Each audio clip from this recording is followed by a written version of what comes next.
भी ठीक है। और पश्चिमी राजस्थान की जलवायु तो शुष्क से अर्ध शुष्क है। मान लो अपन ने राजस्थान को 2 भागों में बांट के पढ़ दिया। ये लो जी साहब, अगर डिवाइड करके पढ़े और ज्यादा बारीकी से तो राजस्थान की जलवायु अगर देखा जाए तो अरावली के पश्चिम में शुष्क से अर्ध शुष्क व पूर्व में आर्द्र से अति आर्द्र पाई जाती है।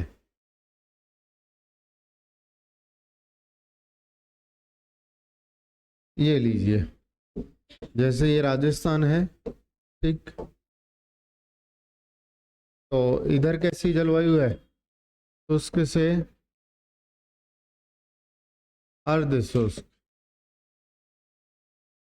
शुष्क से अर्ध शुष्क। और इधर कैसी है? आर्द्र से अति आर्द्र। लिखो, अरावली पर्वतमाला के, अरावली पर्वत के पूर्व में आर्द्र से अति आर्द्र, आर्द्र से अति आर्द्र व पश्चिम में, व पश्चिम में, पश्चिम में शुष्क से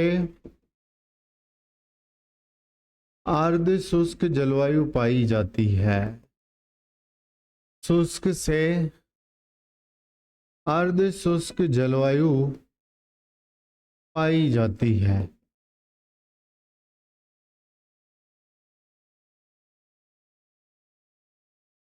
तो क्या है प्रश्न परीक्षा का? सुनो, बोला इधर देखो राजस्थान में वर्षा की मात्रा घटती है। 1 मिनट देखो, देखो हाड़ौती में बांसवाड़ा की तरफ ज्यादा वर्षा होती है और फिर इधर जाएंगे ना, ऐसे ध्यान से सुनो।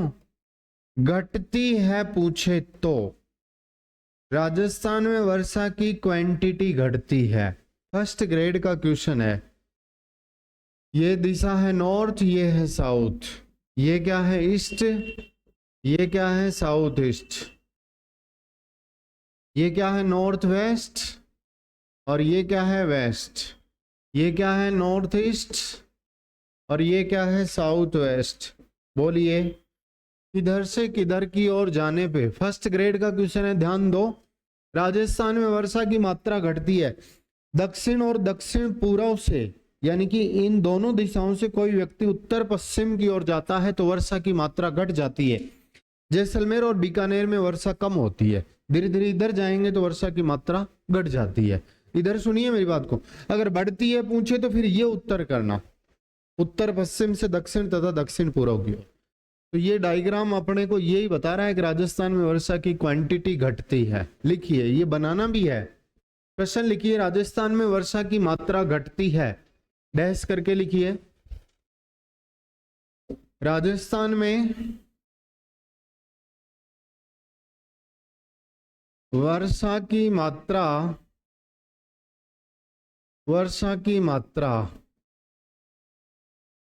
घटती है। राजस्थान में वर्षा की मात्रा घटती है। उत्तर क्या होगा? दक्षिण तथा दक्षिण पूर्व से उत्तर पश्चिम की ओर, उत्तर पश्चिम की ओर, दक्षिण तथा दक्षिण पश्चिम से उत्तर पूर्व की ओर, सॉरी उत्तर पश्चिम की ओर वर्षा की मात्रा क्या होती है? घटती है। और अगर यहां बढ़ती दे दे तो इसका उल्टा हो जाएगा फिर। अरे भाई इधर देखो, सबसे ज्यादा वर्षा किस जिले में होती है? ध्यान दो, बांसवाड़ा झालावाड़ में होती है, वो इधर ही तो है। और सबसे कम वर्षा वाला जिला कौन है? जैसलमेर। तो ये बहुत इंपॉर्टेंट क्वेश्चन है, स्कूल लेक्चरर में पूछा था। अच्छा, दूसरा क्वेश्चन सुनिएगा सब लोग। क्वेश्चन अलग है लेकिन आंसर सेम होगा। यहां सुनो, राजस्थान में सबसे पहले मानसून आपने सुना है क्या? बांसवाड़ा में आके टकराता है। सबसे पहले बांसवाड़ा झालावाड़ में आता है, फिर यहां आया, फिर पूरे राजस्थान में फैला। जैसे भारत में सबसे पहले मानसून आपने सुना होगा केरल से आता है, फिर धीरे धीरे पूरे भारत में फैलता है। सबसे पहले मानसून केरल में आता है, ठीक है। तो बोलिए राजस्थान में सबसे पहले मानसून कहाँ आएगा? बांसवाड़ा में। और मानसून किस दिशा में आगे बढ़ता है? मानसून की वर्षा किस दिशा में आगे बढ़ती है? तो सबसे पहले बांसवाड़ा झालावाड़ में मानसून आया, फिर धीरे धीरे धीरे धीरे पूरे राजस्थान में फैला, यानी कि सबसे अंत में जैसलमेर में पहुंचा। प्रश्न अलग है, उत्तर सेम ही है। लिखो, ये तो फर्स्ट ग्रेड का क्वेश्चन है। अब जो लिखा रहा हूं वो आरएएस प्री का है, फर्स्ट ग्रेड का है। लिखिए, राजस्थान में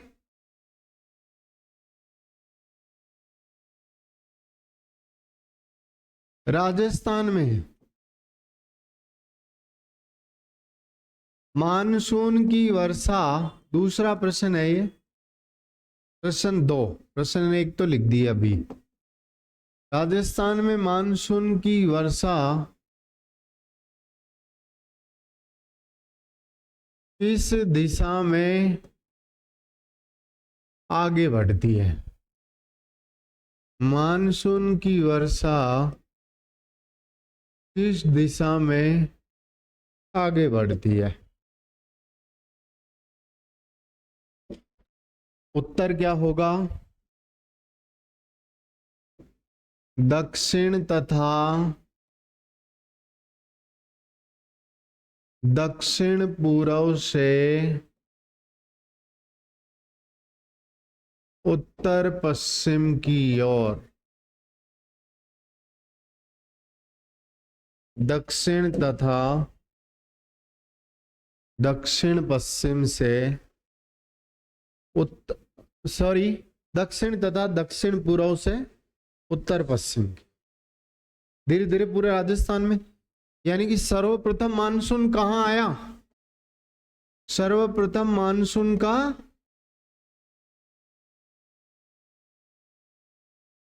आगमन, बोलिए, बांसवाड़ा से 15 जून के आसपास।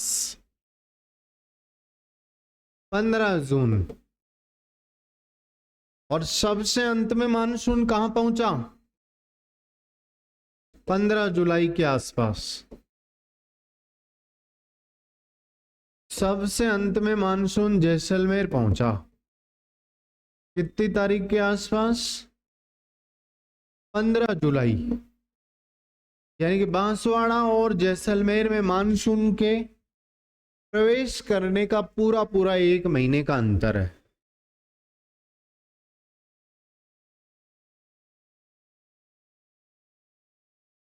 सुना है आपने?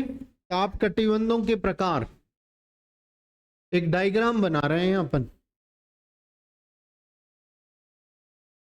टाइप्स ऑफ जोन, ध्यान दो यहां पे।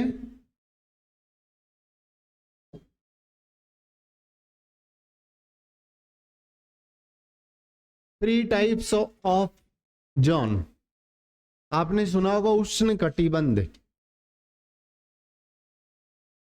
उष्ण के बाद में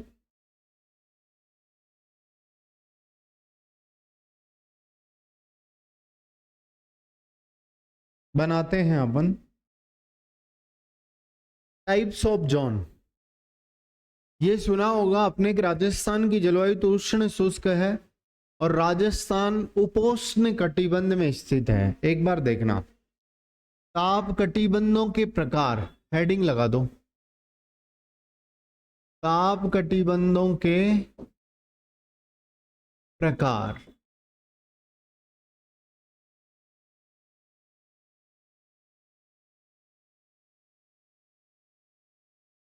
टाइप्स ऑफ जोन।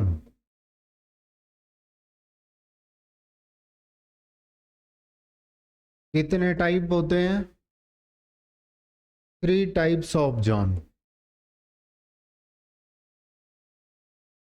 3 प्रकार होते हैं। ध्यान दो कौन कौन से होते हैं। हाँ भाई यहां देखो फटाफट। पृथ्वी पे ये भूमध्य रेखा है, पृथ्वी के बीचों बीच में है, सुना है आपने। और ये 23.5 डिग्री नॉर्थ पे कौन सी रेखा है? कर्क रेखा। इधर 23.5 डिग्री साउथ पे कौन सी रेखा है? मकर रेखा। ध्यान दो भाई, या ये 23.5 डिग्री साउथ पे मकर रेखा। इस रेखा का क्या नाम है? 0 डिग्री भूमध्य रेखा, इक्वेटर लाइन। विषुवत रेखा भी कह सकता है,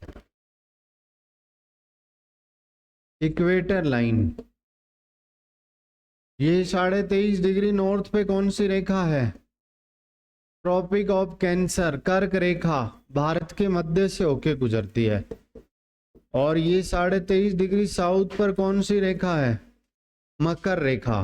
ध्यान दो भाई सब लोग, पृथ्वी पे ये वाला भाग उष्ण कटिबंध है। 23.5 से 66.5 डिग्री तक का भाग उष्ण कटिबंध कहलाता है। ध्यान से सुनो एक बार ये।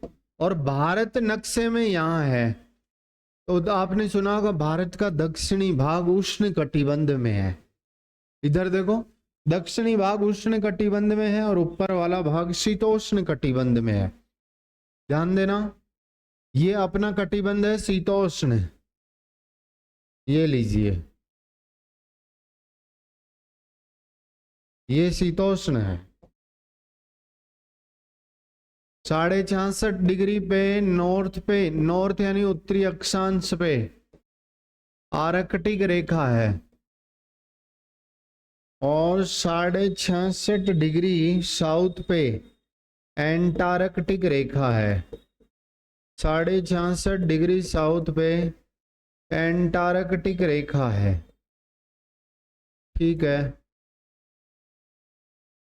ये 90 डिग्री नॉर्थ है यानी कि उत्तरी ध्रुव है, और ये 90 डिग्री साउथ है यानी कि ये दक्षिणी ध्रुव है। पृथ्वी पे ये वाला कटिबंध उष्ण है। कैसा है? उष्ण है।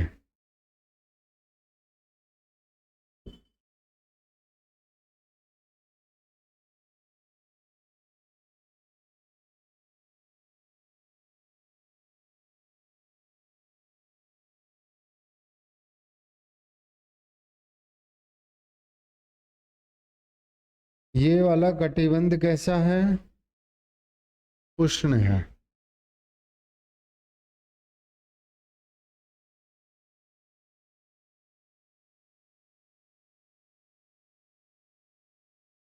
सब लोग देखो एक बार, पृथ्वी पे ये वाला कटिबंध उष्ण है, उष्ण कटिबंध है। और ये कौन सा कटिबंध है?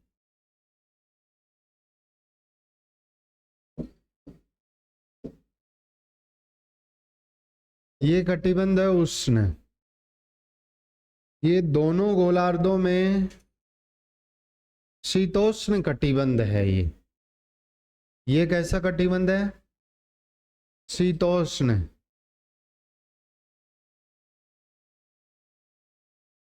ये वाला कटिबंध है शीतोष्ण, इधर भी और इधर भी। उष्ण को इंग्लिश में बोलते हैं टेम्परेट जोन। ध्यान दो भाई, टेम्परेट जोन। नहीं, टेम्परेट जोन नहीं बोलते, टॉरिड जोन बोलते हैं।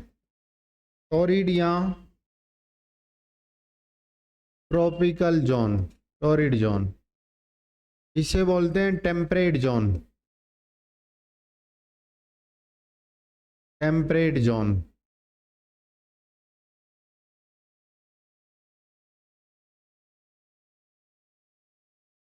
और ये जो लास्ट वाला बच गया,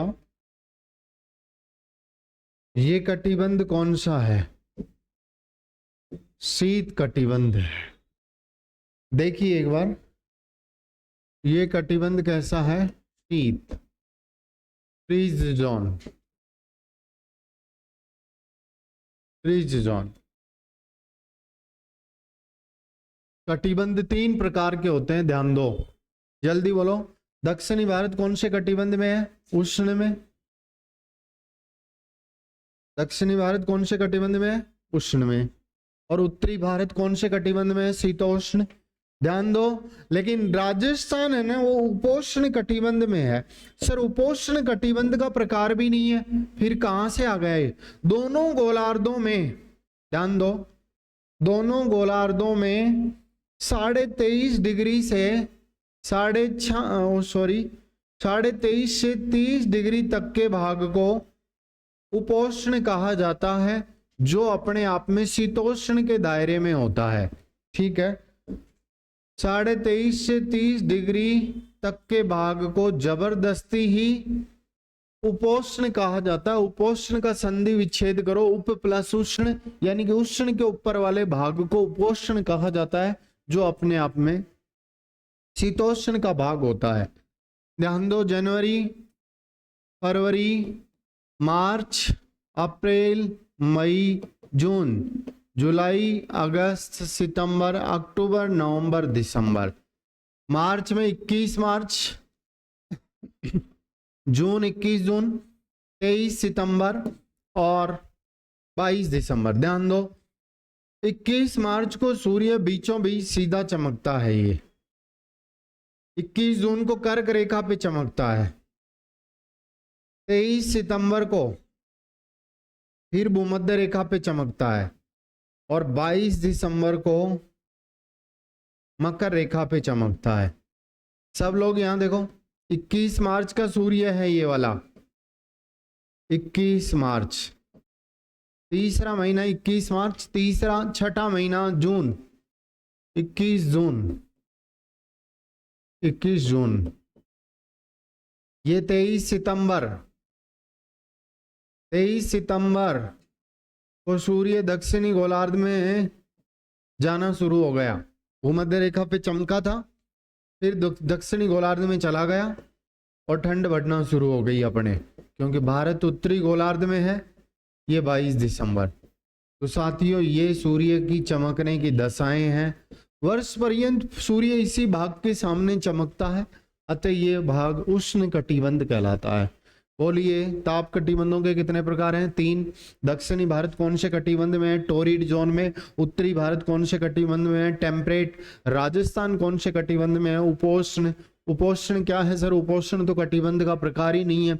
उप प्लस उष्ण, यानी कि पृथ्वी का वो भाग जो उष्ण के जस्ट ऊपर है, और वो होने में तो किसका ही भाग है? शीतोष्ण का ही। राजस्थान कौन से कटिबंध में स्थित है? पर्टिकुलर आंसर उपोष्ण करना। ताप कटिबंधों के प्रकार, डायग्राम बनाना है, ये जल्दी बनाइएगा।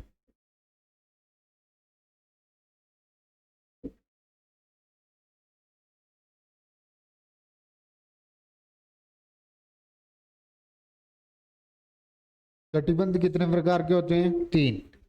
इस डायग्राम से असंख्य क्वेश्चन परीक्षा में आएंगे, जिनको अपन लिखेंगे।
लिखिए आगे।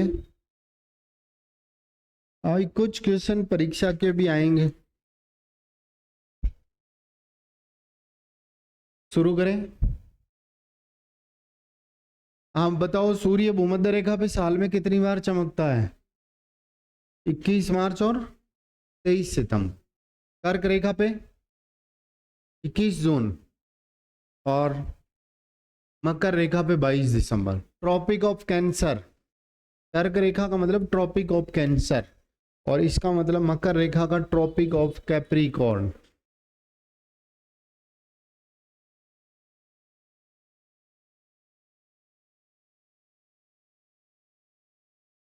जोन कितने प्रकार के होते हैं? 3। टॉरिड जोन, टेम्परेट जोन और फ्रीज जोन।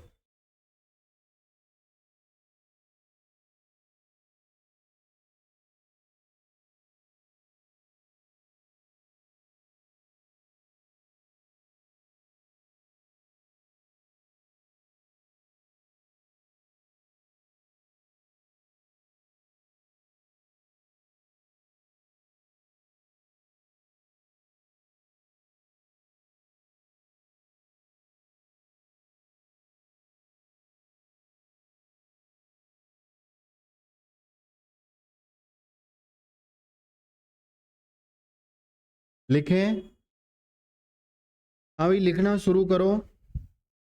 देखो अब डायग्राम से क्या क्या क्वेश्चन आएंगे, लिखो। नॉर्थ इंडिया, बोलिए उत्तरी भारत कौन से कटिबंध में है? शीतोष्ण। शीतोष्ण, तभी जम्मू कश्मीर और इधर के लोग सफेद हैं। शीतोष्ण कटिबंध में स्थित है। बोलो केरल तमिलनाडु के लोग थोड़े काले हैं। त्वचा के रंग पे वहां के टेम्परेचर, वहां की जलवायु का सबसे ज्यादा प्रभाव पड़ता है। दक्षिणी भारत का मतलब है प्रायद्वीप भारत। प्रायद्वीप भारत कौन से कटिबंध में है? उष्ण कटिबंध में स्थित है। बोलिए राजस्थान कौन से कटिबंध में स्थित है? उपोष्ण। राजस्थान के लिए अलग से नाम है सर, उपोष्ण कटिबंध। राजस्थान कौन से कटिबंध में स्थित है? उपोष्ण करना। राजस्थान उपोष्ण कटिबंध में स्थित है। उप प्लस उष्ण, उपोष्ण का संधि विच्छेद क्या होगा? उप प्लस उष्ण, यानी कि उष्ण के ऊपर वाला भाग जो अपने आप में शीतोष्ण का ही भाग है। अगर उपोष्ण विकल्प में नहीं मिले तो क्या करेंगे? यदि विकल्प में नहीं मिले, मान लो ऑप्शन में ना मिले, विकल्प में ना मिले तो क्या उत्तर कर दें? शीतोष्ण उत्तर कर देवें। शीतोष्ण उत्तर करें।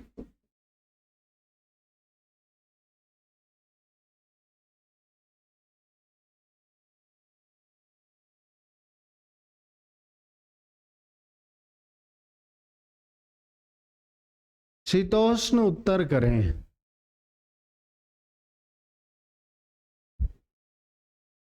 इस डायग्राम से अनेकों क्वेश्चन निकलेंगे, देखते जाना आप।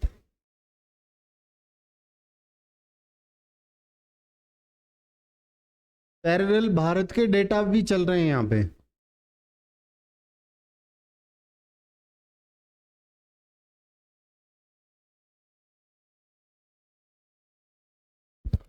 ऑन दिस डे 21 मार्च, पहली तिथि लिखो 21 मार्च। ऑन दिस डे सूर्य कहाँ चमकता है? इक्वेटर लाइन पे। पहली तिथि लिखिए। इस दिन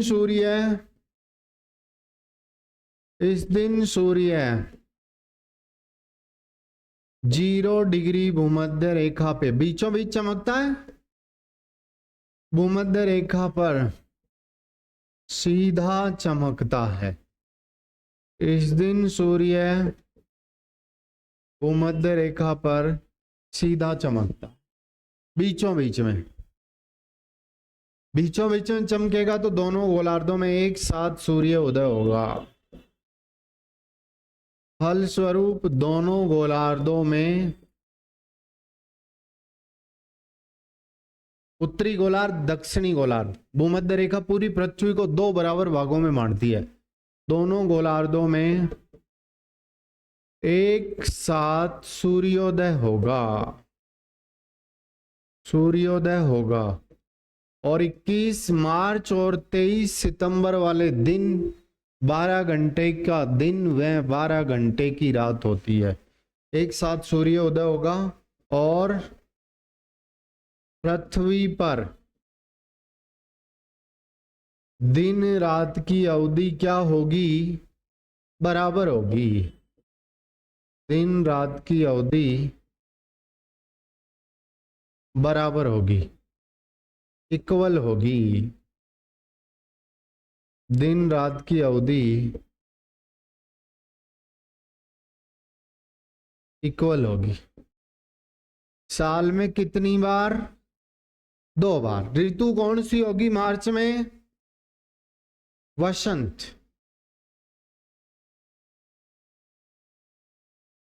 ऋतु वसंत होगी।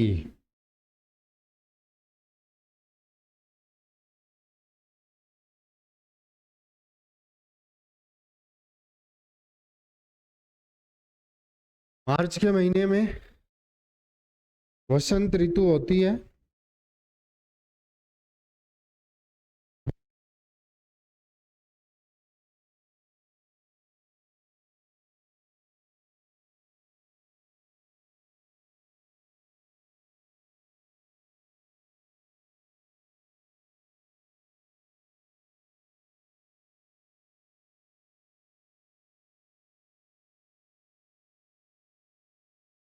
स्प्रिंग सीजन होगा।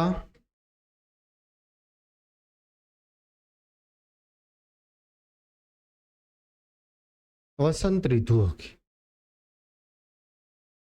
21 जून लिखो दूसरी तिथि। बोलो भारत उत्तरी गोलार्ध में है। फटाफट सुनो, यहां सुनो। भारत उत्तरी गोलार्ध में है। भारत के मध्य से होकर कर्क रेखा गुजरती है। जब इस दिन सूर्य सीधा होगा, इस दिन कर्क रेखा पे चमकेगा, तो बोलो भारत में सूर्य की किरणें लंबवत गिरेंगी ना सबसे ज्यादा। तो 21 जून सबसे गर्म दिन है और भारत और राजस्थान का सबसे गर्म महीना भी जून ही है। ठीक है। फिर 23 सितंबर को यहां चमकेगा। फिर ही दिन रात की अवधि बराबर होगी, यानी कि 21 मार्च वाली जैसी स्थिति बनेगी। लेकिन यहां ऋतु वसंत है, लेकिन यहां शरद होगी। शरद शीत से पहले की मावट होती है। अभी रीट में पूछा था, कई लोगों ने शरद ऋतु कर दिया, क्योंकि शरद को सर्दी समझ लेते हैं। शरद को सर्दी नहीं कहेंगे, सर्दी को तो शीत ऋतु कहा जाता है। Summer, winter. ठीक है। यहां ग्रीष्म ऋतु होगी, समर, और यहां विंटर होगी। मावट होती है। शरद ऋतु गलत है। शरद ऋतु तो सितंबर में ही होती है। अब सितंबर, अब शरद का मौसम था वो शरद, अब जो चल रहा। अब इससे बाद और कड़ाके की ठंड होगी। 22 दिसंबर को सूर्य वो सबसे दूर रहेगा अपने से। ये डायग्राम बी से क्वेश्चन सही करा देगा परीक्षा की, देख लेना भले। यहाँ यही था इसका मतलब। इसका बनाने का औचित्य मेरा यही था कि तुम्हारा कोई क्वेश्चन गलत नहीं हो। और एक परीक्षा का क्वेश्चन पटवारी में पूछा था, वो अभी आपसे पूछेंगे, देखिए आप क्या आंसर दे पाते हैं। ठीक है। 2-1 क्वेश्चन पूछ ही लेंगे बीच में, तो वही कहानी है। 21 जून लिखो दूसरी तिथि। इस दिन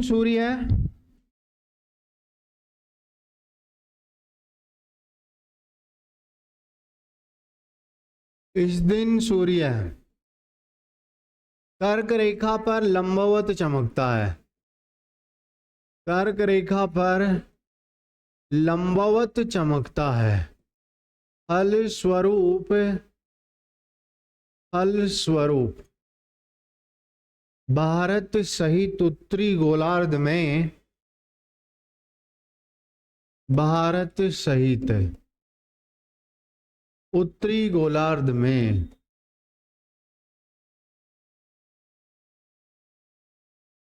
सूर्य की किरणें लंबवत गिरती हैं, अतः ऋतु क्या होगी? ग्रीष्म। क्या बोलेंगे? Summer season. क्लियर है? ऋतु ग्रीष्म होगी।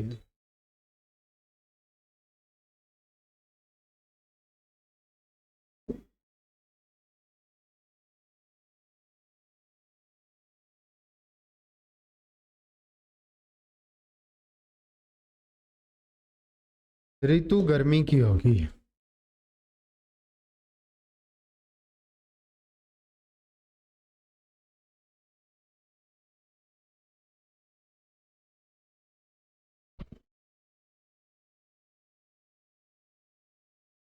बोलो, 21 जून वाला दिन लंबा है ना? इस दिन भारत सहित उत्तरी गोलार्ध में योग दिवस घोषित हो गया। ये अंतरराष्ट्रीय योग दिवस। भारत सहित उत्तरी गोलार्ध में क्या होगा? उत्तरी गोलार्ध में सबसे लंबा दिन वह दिन लंबा तो रात क्या हो गई? सबसे छोटी रात होती है। गर्मियों में दिन बड़े होते हैं ना। भारत में सबसे लंबा दिन किस तारीख को होगा? 21 जून को। प्रधानमंत्री नरेंद्र मोदी जी ने 2015 में 21 जून वाले दिन को अंतर्राष्ट्रीय योग दिवस बना दिया, इंटरनेशनल योगा डे बना दिया। बात क्लियर है? सबसे गर्म महीना जून होगा। 23 सितंबर, 21 मार्च वाली स्थितियां बनेंगी।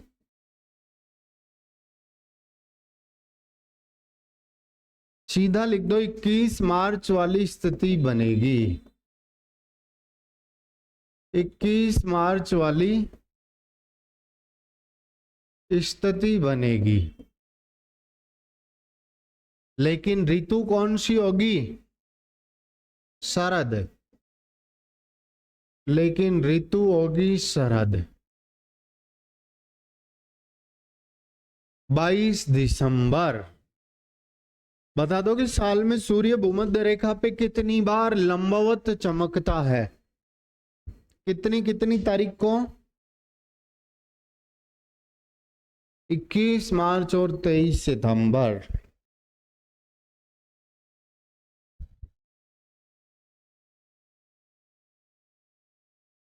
बाईस दिसंबर। फिर आपसे एक प्रश्न पूछेंगे पटवारी का।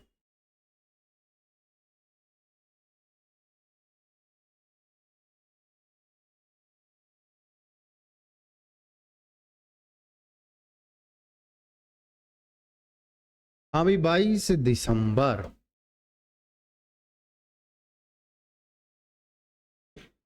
चौथी तिथि लिख दीजिए, 22 दिसंबर।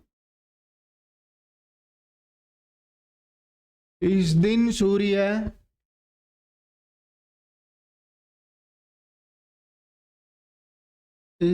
सूर्य बहुत समझने वाला चैप्टर है ये। लिखने की बजाय इसे बार बार समझा जाए। इस दिन सूर्य, बोलिए, मकर रेखा। मकर रेखा कितने डिग्री पे है? 23.5 डिग्री साउथ पर लंबवत चमकता है। बोलो, यहां चमकेगा तो उत्तरी गोलार्ध में सूर्य की किरणें तिरछी गिरेंगी तो ऋतु शीत हो जाएगी। फलस्वरूप भारत सहित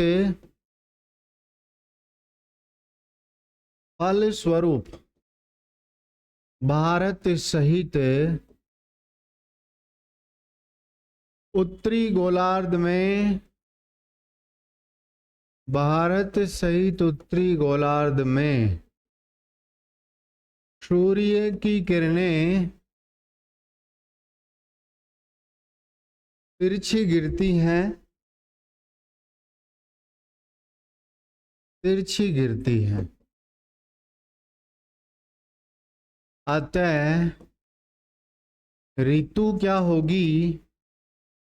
शीत, विंटर।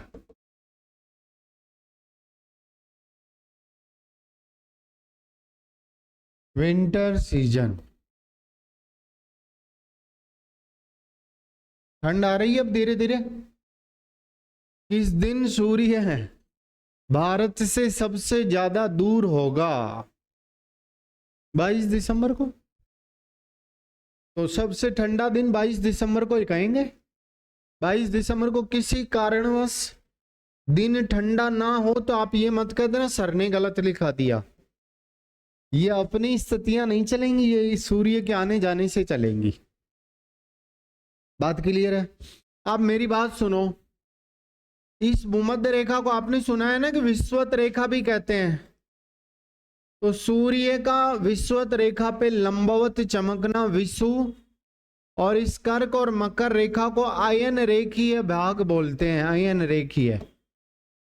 सूर्य आयन रेखीय भागों में चमकता है। तो फिर सीधा ये भी कह सकता है 21 जून और 22 दिसंबर आयन रेखीय भागों में चमकता है। तो कर्क और मकर रेखा वाले भाग आयन रेखीय भाग कहलाते हैं, और ये विषुवत रेखा पे विषु। एक प्रश्न लिखो पटवारी का। निम्न में से 22 दिसंबर को, प्रश्न है, कभी कभी एक आधे प्रश्न का आंसर दे दिया करो जलवायु में। निम्न में से किस शहर में 22 दिसंबर को, 22 दिसंबर को सूर्य की किरणें, सूर्य की किरणें सर्वाधिक लंबवत गिरती हैं? लंबवत गिरती है। ऑप्शन, लंबवत का मतलब सीधी। ऑप्शन है लेह, ब में है चंडीगढ़, स में है बेंगलुरु, बेंगलोर, द में है कन्याकुमारी। पटवारी का क्वेश्चन है भाई, उत्तर दीजिए। केबीसी का क्वेश्चन है कौन बनेगा करोड़पति?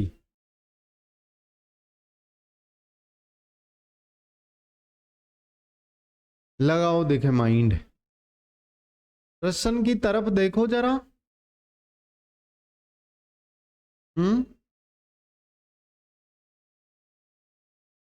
हाँ जी,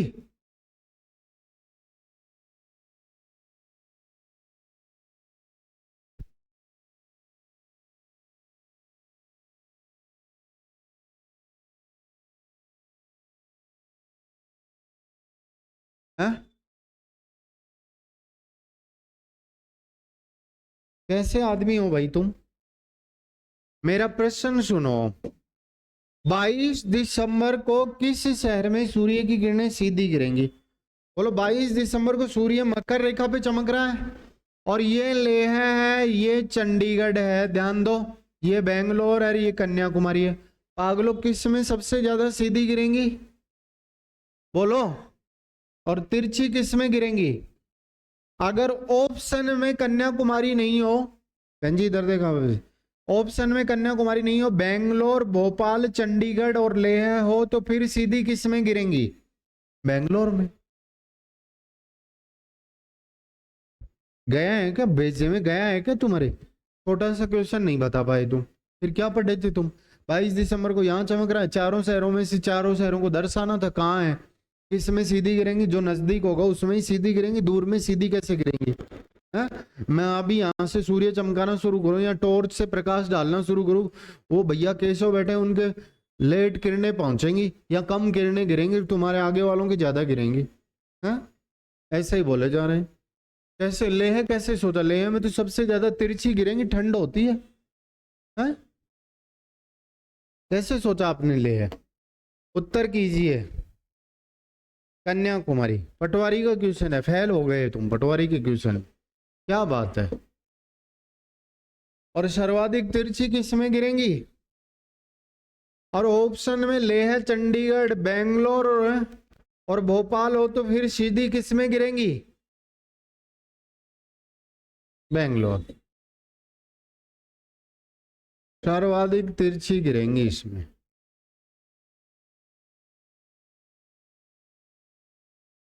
और सीधी किस में गिरेंगी? लंबावत का मतलब सीधी।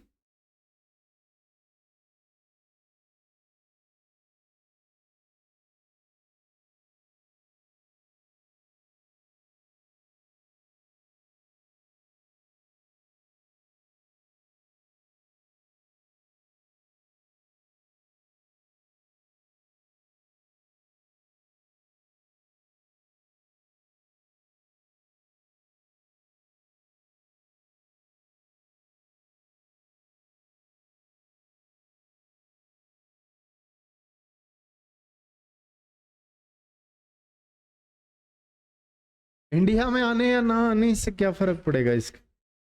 देखिए विश्व, फिर वन लाइनर क्वेश्चन आएंगे भाई। विश्व लिखिए।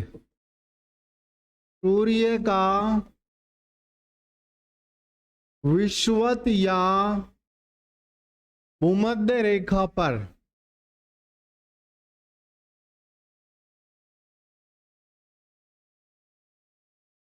लंबवत चमकना।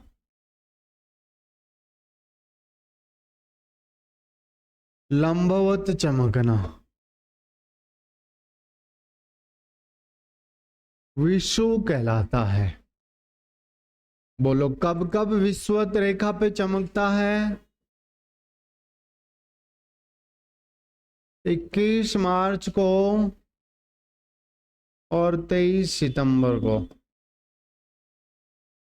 21 मार्च को कौन सा विषुव होगा? वसंत विषुव होगा। और 23 सितंबर को शरद विषुव होगा। अयनांत।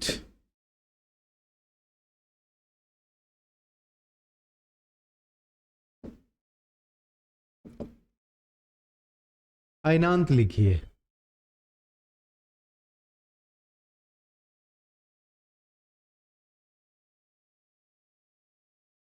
सूर्य का अयन रेखीय भागों में, अयन रेखीय भागों में लंबवत चमकना।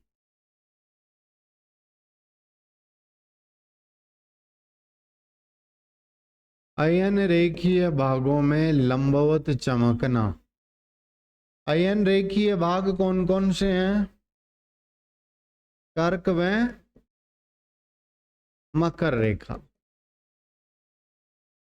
अयन रेखीय भागों में लंबवत चमकना। बता दो कि सूर्य अयन रेखीय भागों में होता है। अयनांत कहलाता है।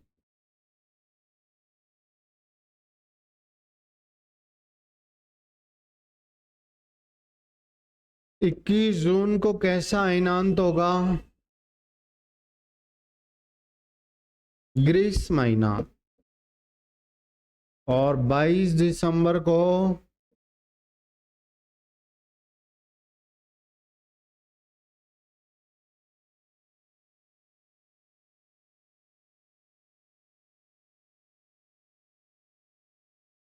शीत अयनांत। शीत अयनांत।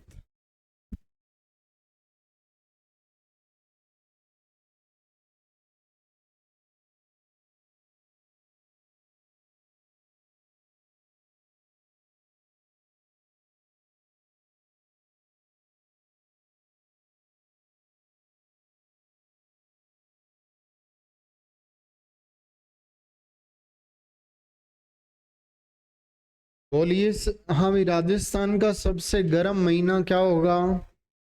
ठंडा महीना जनवरी, दिसंबर नहीं, जून। महीना जनवरी ठंडा होता है राजस्थान। सबसे कोल्डेस्ट मंथ है राजस्थान का जनवरी। वन लाइनर क्वेश्चन चलेंगे कुछ देर तक, जिनको लिखना है केवल थोड़ा सा समझना है फिर लिखना है, थोड़ा सा समझना है फिर लिखना है। हेडिंग लगा दो राजस्थान का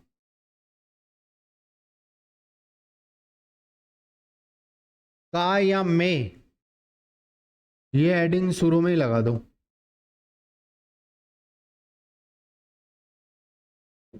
सबसे गर्म महीना बोलिए जून। ठंडा महीना, सबसे ठंडा महीना जनवरी। सबसे गर्म दिन, गर्म दिन बोलिए 21 जून। ठंडा दिन 22 दिसंबर। दिन ठंडा 22 दिसंबर ही माना जाएगा और महीना जनवरी।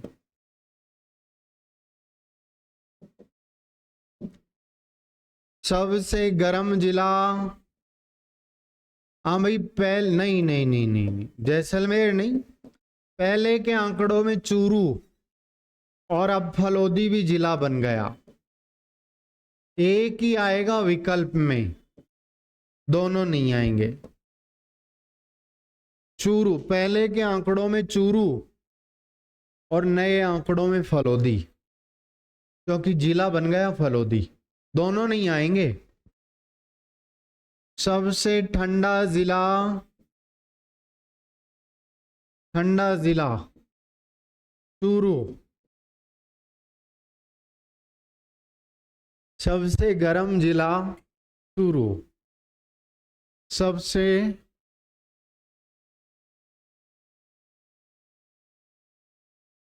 ठंडा जिला चूरू। एक बात समझ में आई है क्या? इधर देखो सर, सबसे गर्म जिला चूरू फिर ठंडा जिला भी चूरू। इधर देखो, सबसे गर्म जिला चूरू और ठंडा भी चूरू। जो भौतिक दशाएं चूरू को गर्म बनाती हैं वो ही भौतिक दशाएं ठंडा भी बनाती है।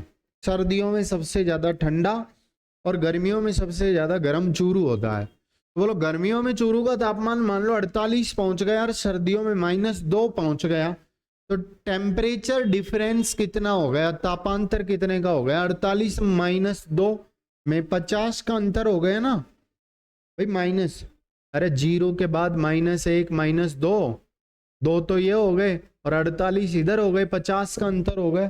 बोलिए सबसे ज्यादा वार्षिक तापांतर, एनुअल टेम्परेचर डिफरेंस मैक्सिमम किस जिले का होगा? चूरू का। साल में सबसे ज्यादा गर्म चूरू। चूरू एक तो सिंचित जिला कम है, तो गर्मियों में खूब गर्मी पड़ती है, और सर्दियों में कम सिंचाई वाले बागों में वायुमंडल में ओस नहीं होती, आर्द्रता नहीं होती, और वहां सूखी सर्दी पड़ती है, वहां पाला पड़ता है रेत में। चूरू में वनों की कमी भी है। याद करो गर्मी के दिनों में एक बार अखबार में आया था कि जोधपुर में 2 जगह और उनमें अंतर मात्र 2 किलोमीटर 3 किलोमीटर का ही था, लेकिन एक जगह पे पेड़ बहुत ज्यादा उगे थे, वहां का तापमान 44 डिग्री, और थोड़ा सा आगे जाके पेड़ नहीं था, बिल्कुल पेड़ एक भी नहीं था, सूखा पड़ा था, वहां का टेम्परेचर 48 डिग्री। यानी कि पेड़ पौधे भी वायुमंडल को आर्द्र बनाए रखते हैं। गर्मी के दिनों में आप नेहरू गार्डन में बैठो, बहुत अच्छा महसूस होगा, या सिटी पार्क में जाओ, बहुत अच्छा महसूस होगा, क्योंकि वहां पेड़ हैं। लेकिन आप थोड़ा सा जयपुर में उधर सिटी पार्क से बाहर की तरफ चले जाओ, ठीक है, तो वहां गर्मी के दिनों में आपको जहां पेड़ नहीं दिखाई देंगे वहां बहुत ज्यादा गर्मी यानी कि तापमान में अंतर होगा। तो चूरू को जो दशाएं गर्म बनाती हैं वही ठंडा बनाती हैं। वनों की कमी है, यहाँ पहाड़ियां हैं। तो बोलिए टेम्परेचर डिफरेंस मैक्सिमम किस जिले का होगा? चूरू का। और मिनिमम किसका होगा? डूंगरपुर का। साल में बहुत ज्यादा गर्म और बहुत ज्यादा ठंडा तो चूरू होगा, और कम गर्म और कम ठंडा कौन होगा? डूंगरपुर होगा। लेकिन दैनिक तापांतर सबसे ज्यादा जैसलमेर का होगा। मान लो आप गर्मी के दिनों में जैसलमेर में गए हुए हो हैं घूमने के लिए, तो दिन में जैसलमेर बहुत तपेगा और रात्रि में आप खुले आसमान के नीचे सो रहे हैं तो थोड़ी सी सुबह 4-1 बजे 3-1 बजे ठंड महसूस होगी, क्योंकि रेत जो दिन में गर्म हुई थी वो ठंडी भी हुई है। या फिर 31 जो जैसलमेर में मनाने जाते हैं उनको पूछना कि कड़ाके की ठंड पड़ती है, अपने से भी ज्यादा ठंड पड़ती है जैसलमेर में। ठीक है, क्योंकि सूखा जिला है, रेत बहुत ठंडी होती है। तो वही है, लिखिए तापांतर समझ गए? टेम्परेचर डिफरेंस, तापमान अलग होता है और तापांतर अलग होता है। अभी वार्षिक तापांतर, एनुअल टेम्परेचर डिफरेंस, वार्षिक तापांतर।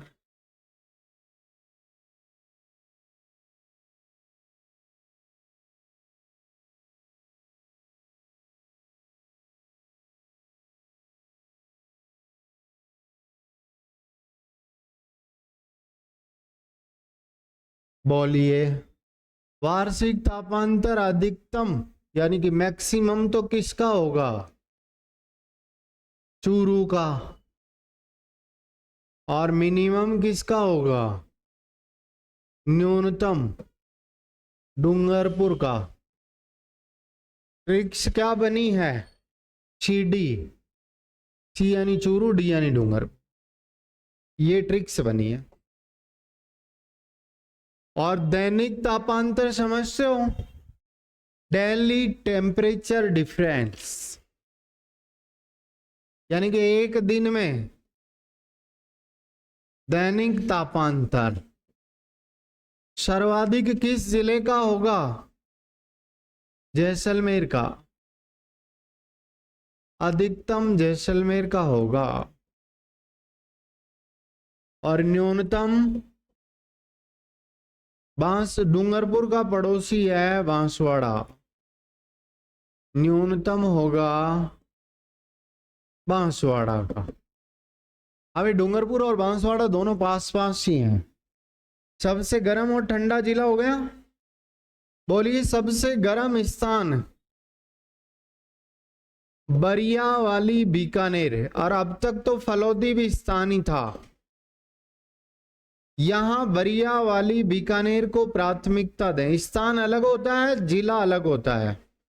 बरिया वाली बीकानेर सबसे गर्म स्थान है। नहीं हो तो फलौदी कर देना। अब तक फलौदी जोधपुर का भाग था। अगर ऑप्शन में बरिया वाली हो तो यही करना। बोलिए गर्म का विलोम शब्द क्या होगा? ठंडा। सबसे ठंडा स्थान कौन है? भूल गए? माउंट आबू है।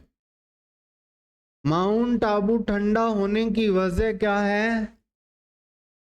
बोलो माउंट आबू में ठंड होने की वजह क्या है? ऊंचाई पर स्थित है, हाइट पर स्थित है, इसकी एक्सटेंट हाइट पे है, इसकी स्थिति। बोलो माउंट आबू ठंडा है तो इसे क्या कहेंगे? राजस्थान का शिमला कहेंगे। राजस्थान का शिमला किसे कहेंगे? माउंट आबू को कहेंगे शिमला। दुनिया का सबसे ठंडा स्थान रूस के साइबेरिया में है, बरखोयांस्क। बोलिए ठंडा होने की वजह से राजस्थान का बरखोयांस्क भी इसे ही कहेंगे। दुनिया का सबसे ज्यादा वर्षा वाला स्थान भारत के मेघालय राज्य में है, मोसिनराम। और राजस्थान में सबसे ज्यादा वर्षा जिले में तो झालावाड़ में होती है, लेकिन स्थान पे कहाँ होती है? माउंट आबू में। तो राजस्थान का मोसिनराम भी कहेंगे। बोलिए, माउंट आबू ठंडा होने की वजह क्या है? ऊंचाई पर स्थित होना। ऊंचाई पर जाने से तापमान में क्या होती है? कमी होती है। इस स्थिति को क्या कहते हैं? सामान्य ताप ह्रास दर कहा जाता है। मोसिनराम कहाँ है? भारत के मेघालय राज्य में है, जो दुनिया में सबसे ज्यादा वर्षा वाला स्थान है। और राजस्थान में सबसे ज्यादा वर्षा वाला स्थान कौन है? माउंट आबू। और जिला कौन है? झालावाड़।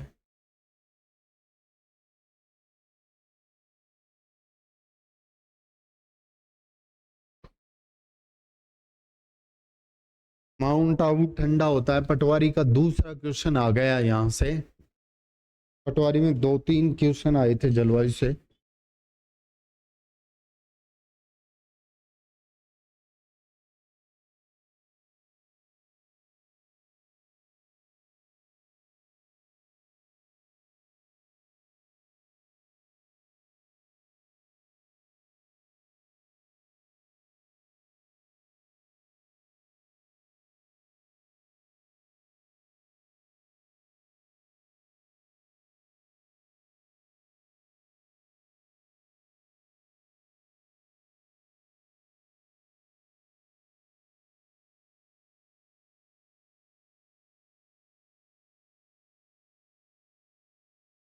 हाँ भाई, माउंट आबू ठंडा होने की वजह क्या है? नोट लगाइए। ऊंचाई पर जाने से तापमान में क्या होती है? गिरावट होती है। ऊंचाई पर जाने से, हाइट पर जाने से, हाँ भाई यहां देखो, ऊंचाई पर जाने से तापमान में कमी होती है।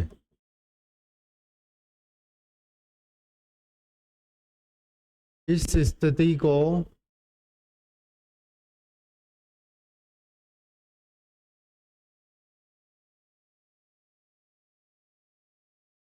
सामान्य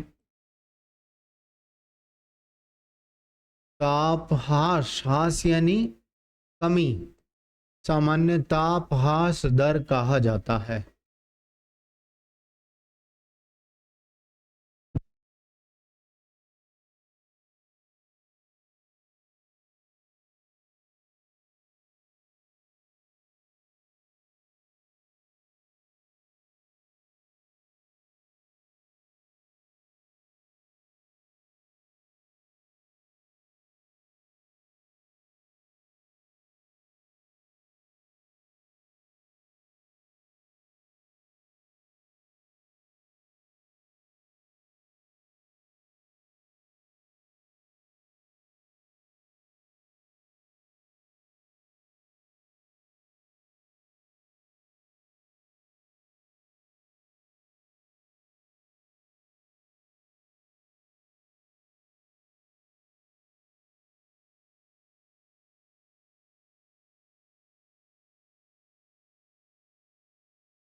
सामान्य ताप ह्रास दर कहा जाता है।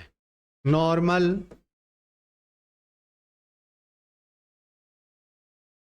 हीट लॉस रेट कहा जाता है। बोलिए, सामान्य ताप ह्रास दर क्या है? 6.5 डिग्री सेल्सियस प्रति किलोमीटर। पटवारी में आया था। सामान्य ताप ह्रास, ह्रास यानी कमी, ह्रास दर 6.4 डिग्री सेल्सियस प्रति किलोमीटर। ध्यान दो, जैसे तुम धरातल पे खड़े हो या मैं धरातल पे खड़ा हूं, इधर देखो, मैं धरातल पे खड़ा हूं, ये है अपना पृथ्वी। सब लोग देखिएगा एक बार।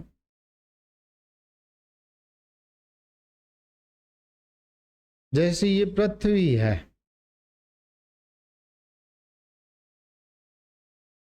इधर देखिएगा, ये पृथ्वी है, ये लीजिए अर्थ।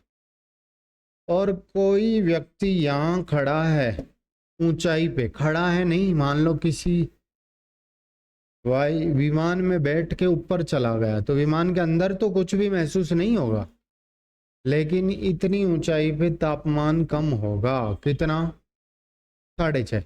यानी कि मेरा तापमान 30 डिग्री सेल्सियस है, तो यहाँ का तापमान कितना हो जाएगा? लगभग 6.5 कम कर दो तो बोलो कितना हो जाएगा? अरे 23.5 डिग्री हो जाएगा ना। फिर 1 किलोमीटर की ऊंचाई पे चले जाओ, फिर 13 कम हो जाएगा। तो बोलिए सामान्य तापमान दर प्रति किलोमीटर पे कितनी है? 6.5। पटवारी में आया था। चलिए,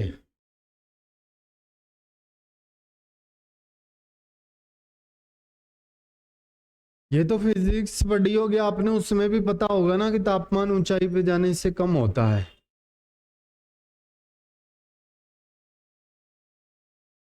गर्म स्थान और ठंडा स्थान हो गए, गर्म जिला और ठंडा जिला हो गया। अब आर्द्र जिला, आर्द्र जानते हो, ह्यूमिडिटी, नमी। राजस्थान की सबसे आर्द्रतम, भारत की सबसे आर्द्रतम मृदा कौन सी है? काली वर्टिसोल्स। झालावाड़ में वर्षा भी ज्यादा होती है, वर्टिसोल्स मिट्टी पाई जाती है, इस कारण आर्द्रता ज्यादा है। हाँ भाई, सर्वाधिक आर्द्रता वाला स्थान, सर्वाधिक आर्द्रता वाला स्थान।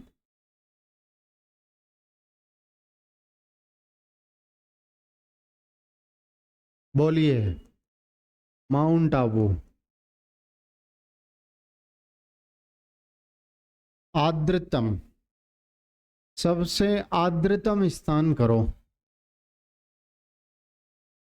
सर्वाधिक आर्द्रतम स्थान माउंट आबू। क्या वजह है माउंट आबू में अधिक वर्षा, अधिक आर्द्रता है? अधिक वर्षा होना। बोलो न्यूनतम आर्द्रता कहाँ होगी? सबसे शुष्कतम स्थान सम। अभी कई किताबों में फलोदी लिख रखा है शुष्क स्थान, सम है। सम बिल्कुल सही आंसर है, जैसलमेर में है। सम में पेड़ पौधे ही नहीं है, वनस्पति विहीन क्षेत्र है। अगर नहीं मिले मान लो सम, तो फलोदी कर देना, बहुत सी बुकों में फलोदी लिखा हुआ है, लेकिन अगर ऑप्शन में सम हो तो सम ही करना, क्योंकि सही आंसर सम ही है, सबसे शुष्कतम स्थान में। संपूर्णतः वनस्पति विहीन क्षेत्र है। सम राजस्थान का पूर्णतः वनस्पति विहीन क्षेत्र है, पेड़ पौधे नहीं है।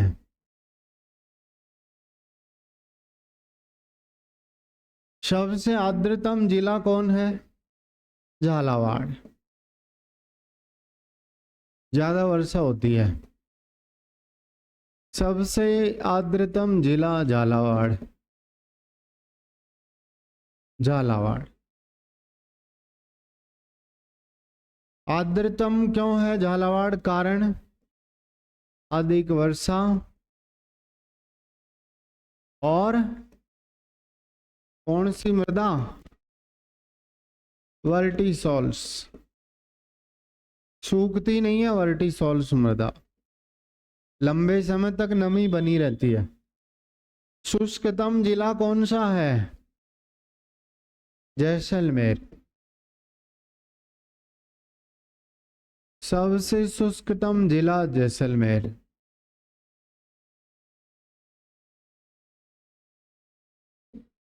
अत्यधिक वर्षा वाले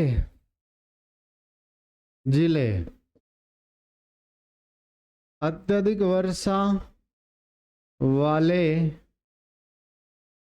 जिले, झालावाड़, झालावाड़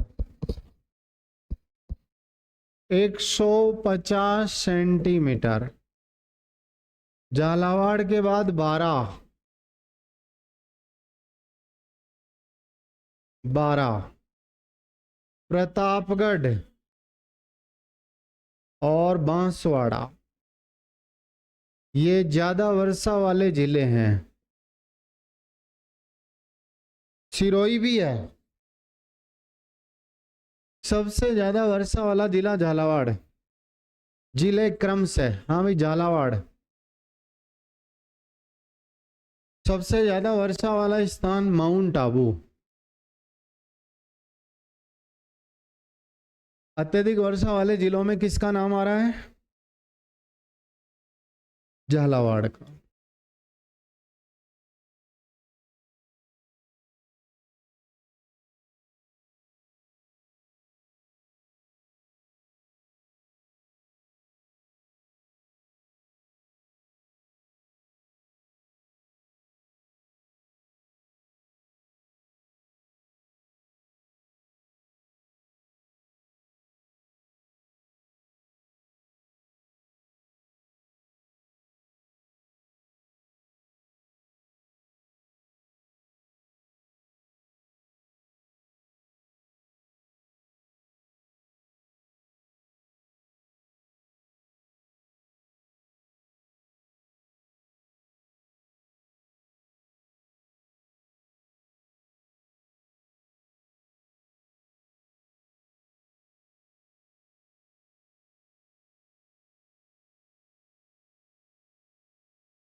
अभी न्यूनतम वर्षा वाला जिला जैसलमेर, साल में 5 ही दिन वर्षा के बताए गए हैं, क्योंकि जैसलमेर में मानसून जुलाई में पहुंचता है, 15 जुलाई।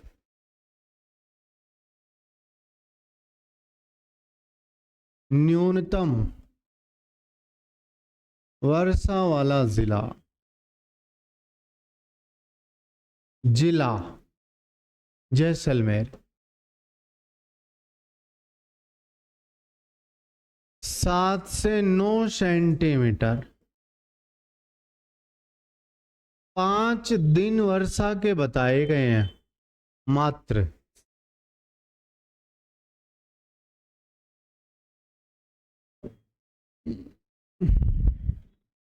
अत्यधिक वर्षा के मानसून किन जिलों में ज्यादा ठहरता है? अत्यधिक वर्षा के दिनों की संख्या वाले जिले,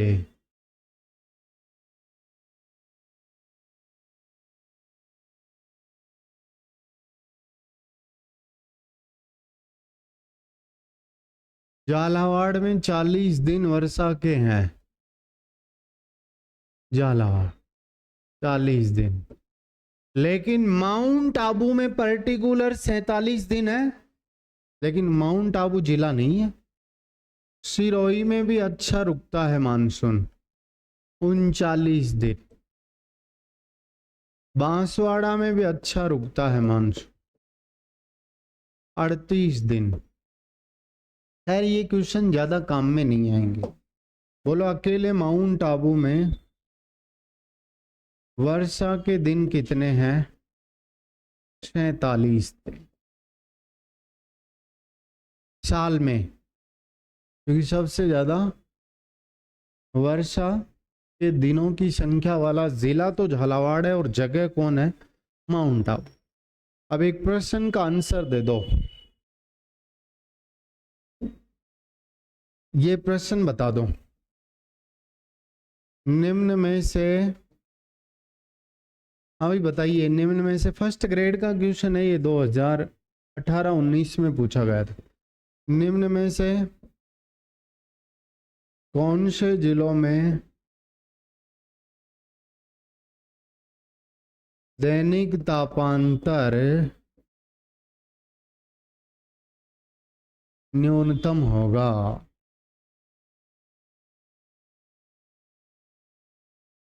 नहीं नहीं, निम्न में से कौन से महीनों में दैनिक तापांतर न्यूनतम होगा? माइंड लगा के बताना भाई। तापांतर का मतलब टेम्परेचर डिफरेंस, दिन भर। जनवरी फरवरी, फर्स्ट ग्रेड का क्वेश्चन है, देखिए क्या आंसर देते हो। बे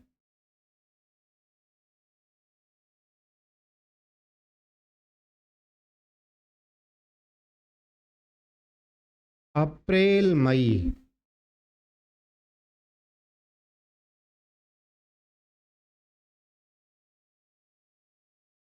से जुलाई अगस्त,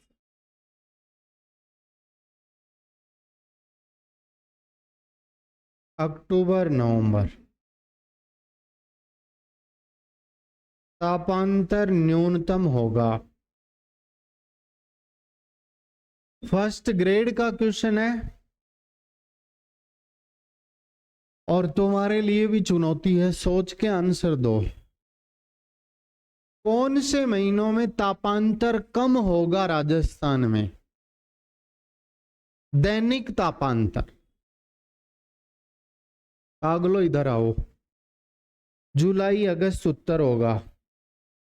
बोलो, जुलाई अगस्त में बारिश होती रहती है। दिन में तापमान मान लो 25 डिग्री, तो रात में भी 25 या 24 डिग्री, बराबर सा तापमान होता है। इधर देखो, तापमांतर कितने डिग्री का हो गया? 1। आज कौन सा महीना चल रहा है? अक्टूबर। बोलो, दिन में गर्मी होती है, धूप में नहीं बैठा जाता। दिन का तापमान कितना लिख दो? 25 लिख दूं? रात्रि का तापमान कितना लिख दूं? है 10, 12, 15 लिख दूं? तापांतर कितने का हो गया? 10 का। बोलिए, कौन से महीनों में तापांतर कम होगा? जुलाई अगस्त, क्योंकि बारिश होती रहती है।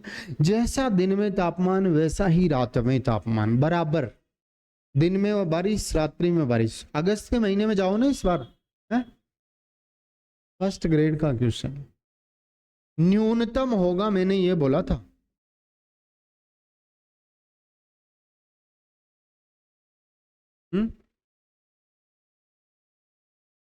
कौन से महीने में होगा? मैक्सिमम का तो कोई ऐसा क्वेश्चन बनेगा नहीं। मई जून में भी हो सकता है, या फिर फरवरी मार्च में भी हो सकता है। दिन में मार्च में बहुत गर्मी होने लग जाती है मार्च में, और रात्रि में थोड़ी ठंड पड़ती है। मार्च अक्टूबर के आसपास के महीने लगा लो मैक्सिमम में, तो और तो मैक्सिमम का नहीं, न्यूनतम का बनेगा। अरे भाई, दिन में जैसा तापमान वैसा ही रात में तापमान, तो वो तो बारिश में ही होगा। अच्छा क्वेश्चन है फर्स्ट ग्रेड का। खैर, नहीं बता पाए, वो आपकी मर्जी है। बहुत अच्छा प्रश्न था। वर्षा की विषमता, विषमता जानते हो गई तो हो गई, नहीं हुई तो नहीं हुई। बोलो, सर्वाधिक विषमता किन जिलों में होगी? जैसलमेर, बाड़मेर। कई बार जैसलमेर में बाढ़ जैसी हालात रही है। जैसलमेर बाड़मेर में कई बार सूखा पड़ा है। मैंने कहा था ना, जिप्सम की वजह से जल्दी बाढ़ आती है। न्यूनतम विषमता कहाँ होगी? बांसवाड़ा, डूंगरपुर, झालावाड़। वर्षा की विषमता बोला है मैंने, डूंगरपुर, झालावाड़। अब एक प्रश्न का आंसर और देना है, वो सेकंड ग्रेड का है। ये तो फर्स्ट ग्रेड का है भाई, ये तो स्कूल लेक्चरर में पूछा था। और अब सेकंड ग्रेड के क्वेश्चन का आंसर और देना है। विषमता जानते हो क्या? विषमता शब्द से वाकिफ हो क्या आप? क्या विषमता वो होती है कि कभी कभी तो आप 10 रोटी खा गए और कभी कभी एक ही खा रहे हो। रोजाना 10 खा रहे हो वो तो तुम्हारा गुण ही है कि आपकी बॉडी यही कहती है कि 10 रोटी खाना है। लेकिन कभी कभी आप 10 खा गए, कभी कभी 2 पे ही रुक गए, तो वो विषमता है। यानी कि एक दिन तो आपने पेट में ठूस ठूस के खा लिया, उस दिन तो पेट बढ़ेगा, और दूसरे दिन भूखे हो गए, एसिडिटी बनेगी है? वो अवगुण है। ठीक है, तो वही है वर्षा की विषमता। विषमता जानते हो ना, जैसलमेर बाड़मेर में कभी कभी सालों में अच्छी वर्षा हुई, कभी कभी सूखा गिर गया। अधिक वर्षा हुई और बाढ़ आ गई। बाड़मेर में इधर बालोद उसमें कवास में 2006 में बाड़मेर के कवास क्षेत्र में भीषण बाढ़ आई। अब एक सेकंड ग्रेड के क्वेश्चन का आंसर दे दो, दे रहे हो ना, लिखो तो।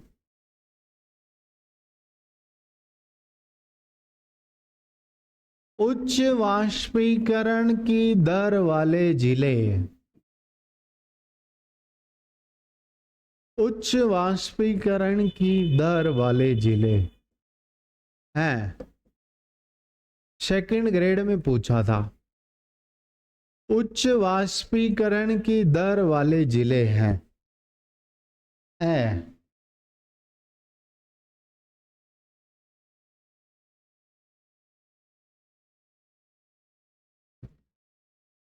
गंगानगर हनुमानगढ़, ब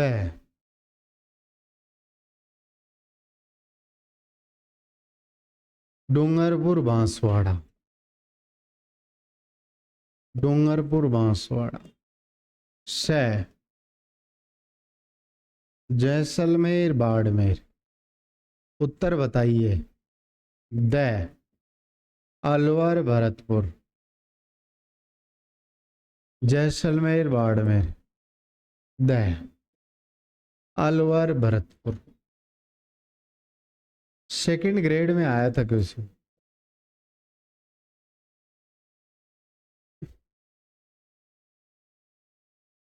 लगाओ भाई माइंड।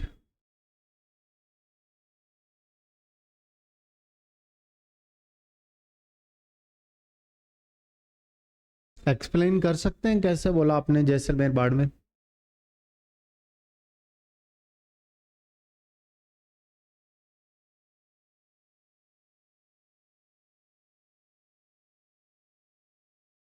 ठीक है, सही कहा है उन्होंने। इधर देखिए, एक्सप्लेन सही किया है।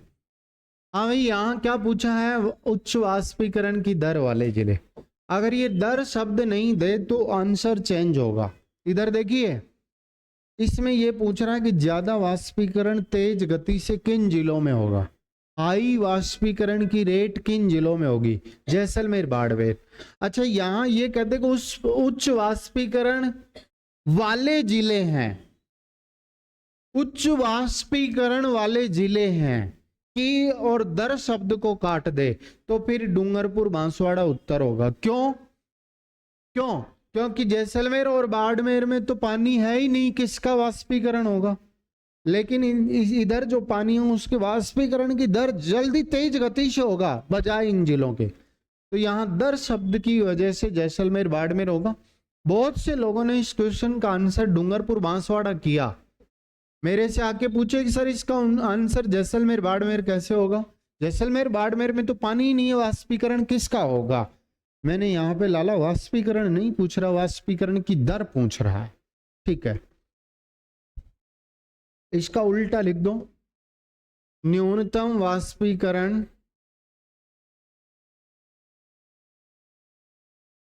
की दर वाले जिले डूंगरपुर बांसवाड़ा झालावाड़। न्यूनतम वाष्पीकरण की दर वाले जिले बांसवाड़ा, झालावाड़, डूंगरपुर। 100 टापुओं पे बसा शहर कौन है? बांसवाड़ा। बांसवाड़ा, झालावाड़, डूंगरपुर। बोलिए, साल में कौन से महीने में वाष्पीकरण ज्यादा होगा? जून, क्योंकि गर्म महीना है। अगला क्वेश्चन लिखिए, अभी इसका आंसर से होगा। अगर ये की और दर शब्द हट जाए तो फिर उत्तर कुछ और होगा।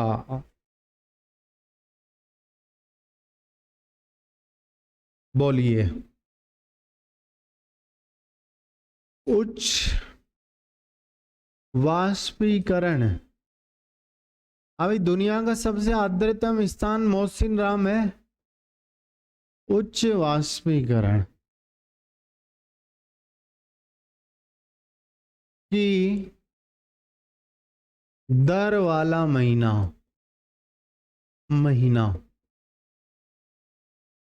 क्या होगा? जून। और निम्न वाष्पीकरण की दर वाला महीना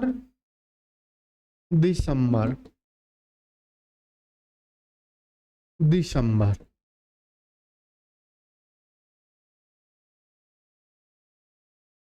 एक अच्छा क्वेश्चन है वर्षा से। राजस्थान की औसत वार्षिक वर्षा 57.5 सेंटीमीटर है भाई। राजस्थान की औसत वार्षिक वर्षा 57.5 सेंटीमीटर। औसत, एवरेज, यानी कि मिलीमीटर में पूछे तो 575 मिलीमीटर होगा। 1 सेंटीमीटर में कितने मिलीमीटर होते हैं? 10।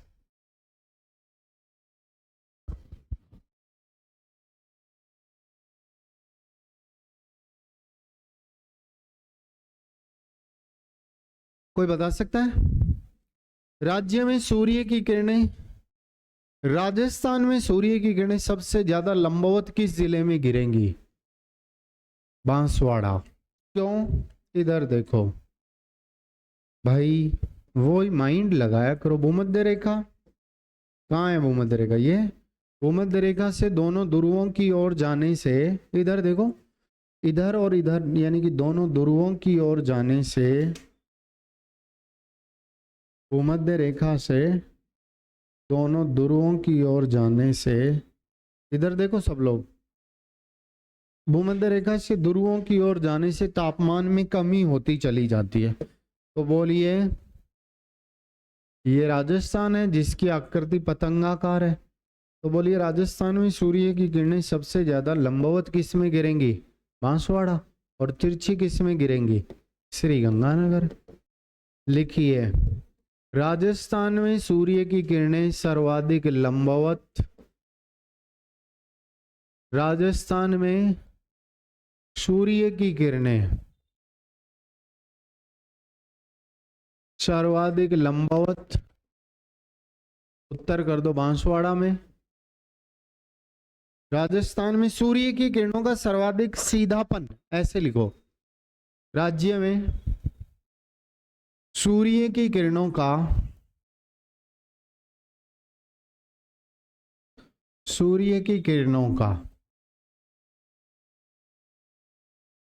सर्वाधिक सीधापन कहाँ होगा? बांसवाड़ा में। भूमध्य रेखा से ध्रुवों की ओर जाने पे सूर्य की किरणें तिरछी हो जाती हैं। सर्वाधिक सीधापन बांसवाड़ा में, और सर्वाधिक तिरछापन गंगानगर में। लिख दो, राज्य में सूर्य की किरणों का सर्वाधिक तिरछापन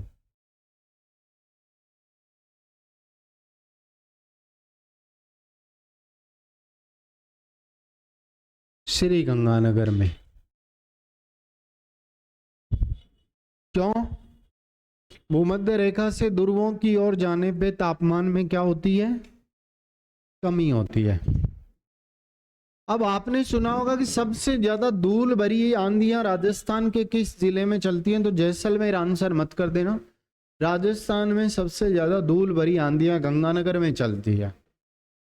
लिखिए, सर्वाधिक धूल भरी आंधियों वाले जिले क्रमशः, सर्वाधिक धूल भरी आंधियों वाले जिले, आंधियों वाले जिले, सर्वाधिक धूल भरी आंधियों वाले जिले क्रमशः,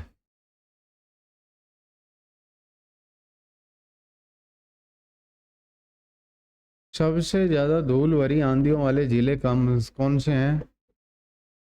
श्री गंगानगर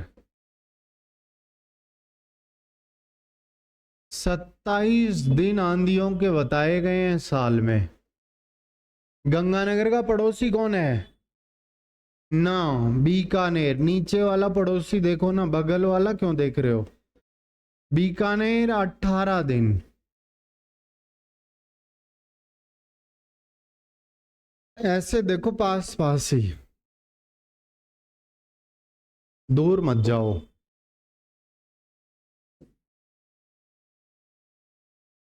सबसे ज्यादा आंधियों वाले जिलों में किसका नाम है? 27 दिन, फिर 18 दिन बीकानेर, और फिर 16 दिन जैसलमेर। तीनों पास पास ही हैं। जैसलमेर में सबसे ज्यादा मत कर देना, गंगानगर में है सबसे ज्यादा। चावल वावल की पराली होती है, उड़ती रहती है वहां पे, गेहूं की पराली होती है। 16 दिन। और सबसे कम धूल भरी आंधियों वाले जिलों में न्यूनतम धूल भरी आंधियों वाले जिले, साथियों सबसे कम धूल भरी आंधियां झालावाड़, साल में 3 दिन बताए गए हैं। झालावाड़ में, झालावाड़ में 3 दिन बताए गए हैं, और अजमेर में भी 3 ही दिन बताए गए हैं।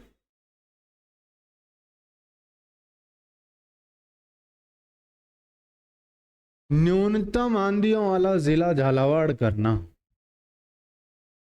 और सबसे ज्यादा आंधियों वाला जिला करना। वन लाइनर क्वेश्चन थे, कभी कभी आ जाते हैं, कभी कभी नहीं आते हैं। पढ़ाते समय बीच में 2-3 क्वेश्चन पुटअप किए, वो सही नहीं हुए क्योंकि वो माइंड वेस्ट क्वेश्चन थे, रटने वाले नहीं थे कि सबसे कम तापमान किन महीनों में होगा, जुलाई अगस्त में होगा। अगर वो सीधा सीधा माइंड लगाते तो सही हो जाता, लेकिन नहीं हुआ। ये थी कहानी आज के एपिसोड की। अब विभिन्न वार्षिक वर्षा रेखाएं पढ़ेंगे, है ना। अरावली के समानांतर कितने सेंटीमीटर रेखा फैली है? 50।